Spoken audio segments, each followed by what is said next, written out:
6417۔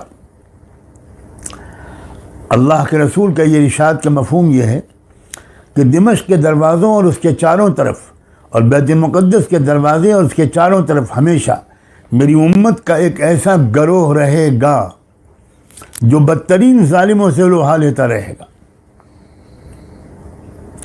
ان کا مقابلہ کرتا رہے گا، ان سے جنگ کرتا رہے گا۔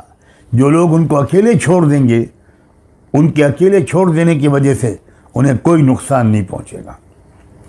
قیامت تک وہ حق پر ثابت قدم رہیں گے۔ کتنی بڑی یقین دہانی ہے، قیامت تک وہ حق پر ثابت قدم رہیں گے۔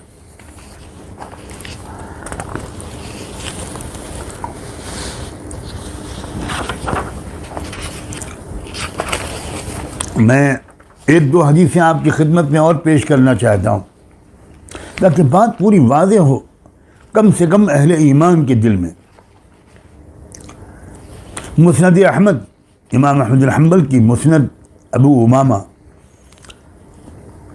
اس کی حدیث ہے کہ لا تزال طائفة من امتی علی الدین ظاہرین لعدوهم قاہرین لا يضرهم من خذلهم الا ما اصابهم من لواء حتى يأتيهم امر الله وهم كذلك قالوا يا رسول الله واين هم قال ببيت المقدس واكناف بيت المقدس۔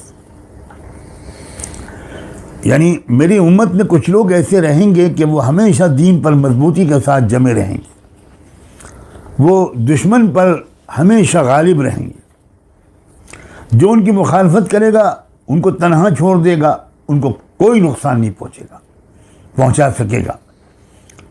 ہاں، تھوڑی سی جنگ کی تپش تو ان کو لگے گی، تکلیف کچھ نہ کچھ تو ان کو ضرور پہنچے گی، مگر وہ جمے رہیں گے، قربانی دیتے رہیں گے یہاں تک کہ اللہ کا فیصلہ زمین پر اتر جائے گا۔ صحابہ کرام میں سے کسی نے پوچھا کہ یہ لوگ کہاں ہوں گے اللہ کے رسول؟ میں تو سلام پیش کرتا ہوں ان صحابہ کی ارواح کو جنہوں نے یہ سوال کیا۔ آپ نے کے جواب میں فرمایا بڑے صاف لفظوں میں کہ میں جس معزز، محترم اور بہادر گروہ کا ذکر کر رہا ہوں وہ بیت المقدس اور اس کے چاروں طرف ہوں گے۔ کہیں پر تو آپ نے لفظ بولا بیت المقدس، اور کہیں پر آپ نے فرمایا عسقلان، اور زیادہ متعین کر دیا۔ عسقلان اسی جگہ کا نام تھا اس زمانے میں جس کو آج غزہ کہتے ہیں، یعنی غزہ کے ان مجاہدوں کا تذکرہ اللہ کے رسول کی زبان پر آیا ہے، اور آپ نے یقینی طور پر فرمایا ہے کہ یہ لوگ وہ ہوں گے جن کے ساتھ اللہ کی مدد ہوگی، اور انہیں کبھی بھی کوئی شکست نہیں دی جا سکے گی۔ تکلیف ہو تو ان کو اٹھانی پڑیں گی، مگر وہ پوری دنیا انسانیت پر احسان کریں گے، اس لیے کہ وہاں نظم عالم جب بدلے گا، وہاں اگر انصاف کا نظام قائم ہوگا، وہاں سے اگر قومی اور نسلی قسم کا جو نظام ہے وہ ختم ہوگا، ریسزم ختم ہوگا، انسانی اقدار پر، ہیومن ویلیوز پر مبنی جب نظام دنیا میں وہاں قائم ہوگا تو پوری دنیا کو اس کا فائدہ پہنچے گا، ہم کو اور آپ کو بھی اس کا فائدہ پہنچے گا۔ میں بہت صاف لفظوں میں کہہ رہا ہوں، ہم کو اور آپ کو بھی اس کا فائدہ پہنچے گا۔ یہ بہت غیر معمولی اہمیت ہے، اور آپ بتائیے کیا ان باتوں کو سن کر یہ یقین تازہ نہیں ہوتا کہ محمد رسول اللہ کے آخری رسول تھے؟ آج سے 1450 سال پہلے یہ کیسے آپ یہ باتیں فرما رہے ہیں؟ یعنی آج کے بالکل حالات کی ترجمانی فرما رہے ہیں، آپ مقام متعین کر رہے ہیں، اور جو کیریکٹر، جو صفات ان لوگوں کی بیان کر رہے ہیں، پوری دنیا آج ان لوگوں کو دیکھ رہی ہے کہ وہ دشمن پر غالب رہیں گے۔ اتنی کمزور اور نہتے لوگ، سرنگوں میں رہنے والے لوگ، جن کو 2 3 دن پیٹ بھر کے کھانا نہیں ملتا، پیٹ بھر کے کیا، بہت معمولی مقدار ان کو نہیں ملتی، پانی ان کا بند کر دیا گیا، بجلی ان کی بند کر دی گئی، ہر طرف کے راستے بند کر دیے گئے، سمندر سے اور خشکی سے جو کچھ بھی راستے تھے وہ سب بند کر دیے گئے۔ یہ کون لوگ ہیں؟ جنہوں نے ان سرنگوں میں یہ ہتھیار بنائے،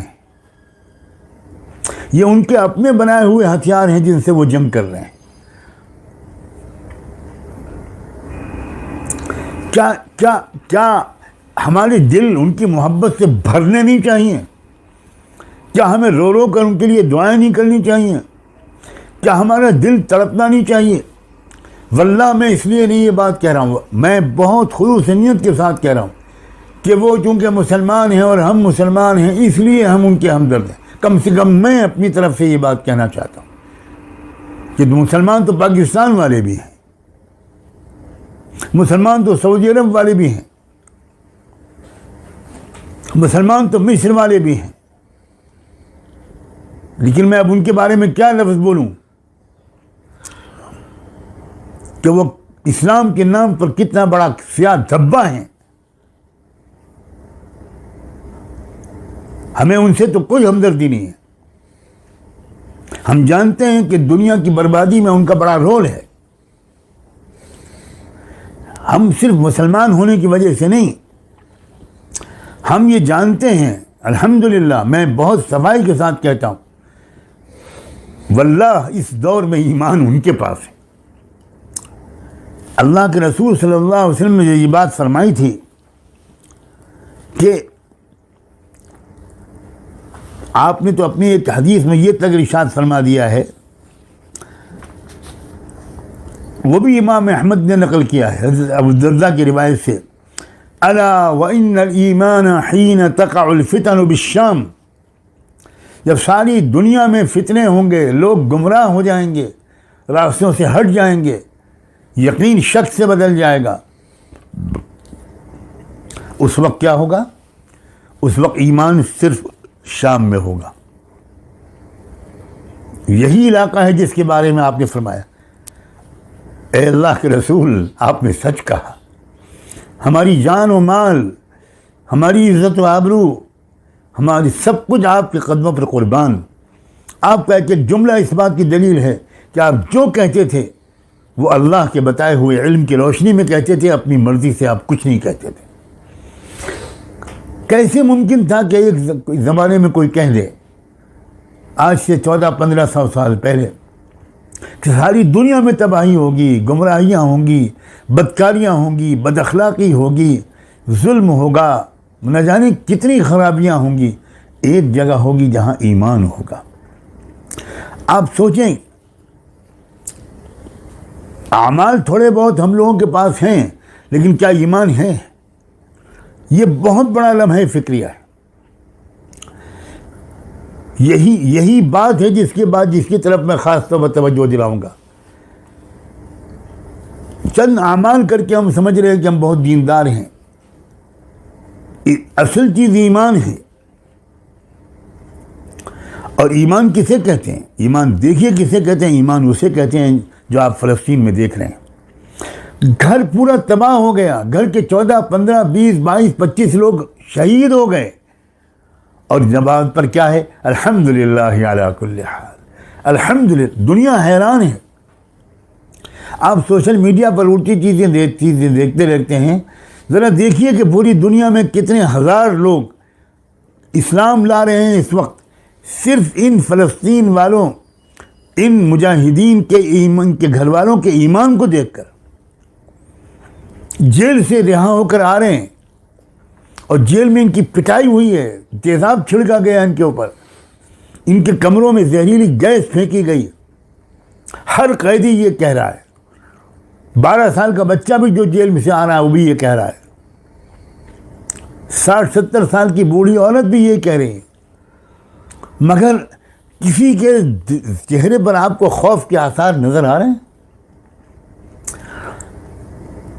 ان سے کہہ کے بھیجا گیا ہے کہ تم نے اگر ہمارے بارے میں ایک لفظ بولا تو ہم تم کو دوبارہ جیل میں لے آئیں گے۔ یہ تو معاہدے کے تحت ہم کو رہا کرنا پڑ رہا ہے، اور جس دن رہا کیا گیا اس دن بھی ان کو خوب مارا گیا، ہاتھ توڑ دیے گئے بچوں کے، اور اس کے باوجود وہ انٹرویو میڈیا کو دے رہی ہوں، کہہ رہی ہیں کہ الحمدللہ اللہ کا بہت کرم ہے، بہت ہم راضی ہیں، بالکل راضی ہیں، میرا شوہر چلا گیا، میرے بیٹے چلے گئے، میری بیٹیاں شہید ہو گئیں، ابھی بھی میرے گھر کے کئی لوگ جیل میں ہیں، لیکن میں اللہ کے فیصلے پر راضی ہوں۔ یہ ہے ایمان، اسے کہتے ہیں یقین۔ میں اپنے آپ سے سب سے پہلے اور خاص طور پر اپنے ملک اور بر صغیر انڈیا، پاکستان، اردو سے بولنے والے اور سمجھنے والے لوگوں سے، پوری دنیا کے لوگوں سے کہتا ہوں، اللہ کے واسطے ہم لوگ اپنے ایمان کی فکر کریں۔ ہمیں اعتراف کرنا چاہیے کہ ہمارے پاس ہو سکتا ہے کچھ دکھاوے کے اعمال تو ہوں، لیکن ایمان کے لحاظ سے ہم بہت کمزور ہیں، بہت کمزور ہیں، بہت کمزور ہیں، بہت کمزور ہیں۔ اس یقین کو بڑھانا پڑے گا۔ قرآن مجید کو سمجھیے، قرآن کو سمجھ کر پڑھیے، قرآن پر ذرا غور کیجیے۔ آپ تلاوت ایک پارے کی کیجیے، لیکن ایک صفحے پر غور کر لیجیے، غور کیجیے، دیکھیے کہ کیا کہاں ہے یہ، کیا یہ یقین اللہ پر ہے جو اس آیت میں بیان کیا گیا ہے۔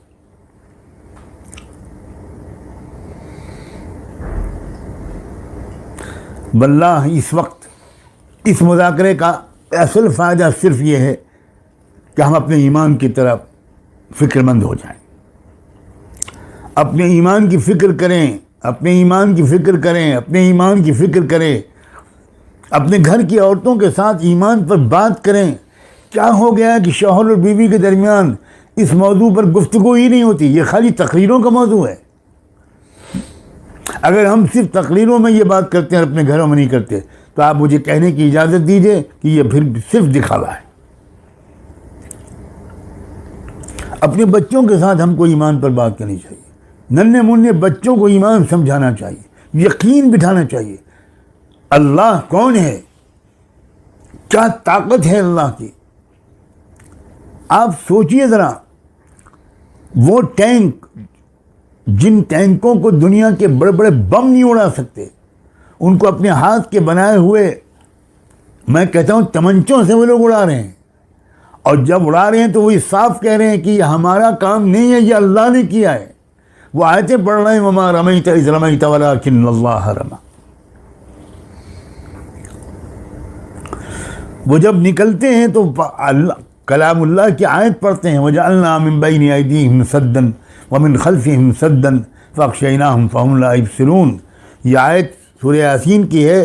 آپ کو ترجمہ نہیں سمجھ میں آیا ہو تو آپ فوراً سورہ یاسین کی کھولیے اور اس آیت کو تلاش کیجیے اور اس کا ترجمہ پڑھیے۔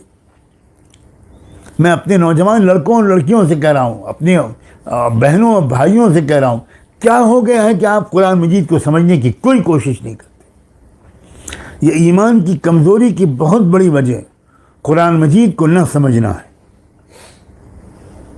ہم نے عربی بھی چھوڑی، فارسی بھی چھوڑی، اور اب تو ہماری اکثریت نے اردو بھی چھوڑ دی۔ کیا ہو گیا ہے اب؟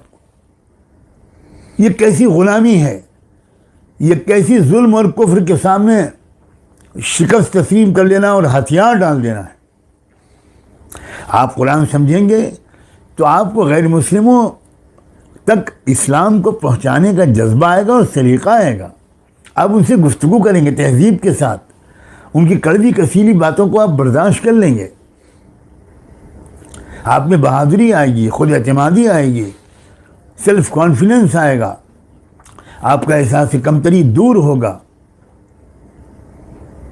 یہ ہے ملک کی خدمت، دین کی خدمت بھی ہے اور ملک کی خدمت بھی ہے اور انسانیت کی خدمت بھی ہے، اپنے پڑوسیوں کی خدمت بھی ہے۔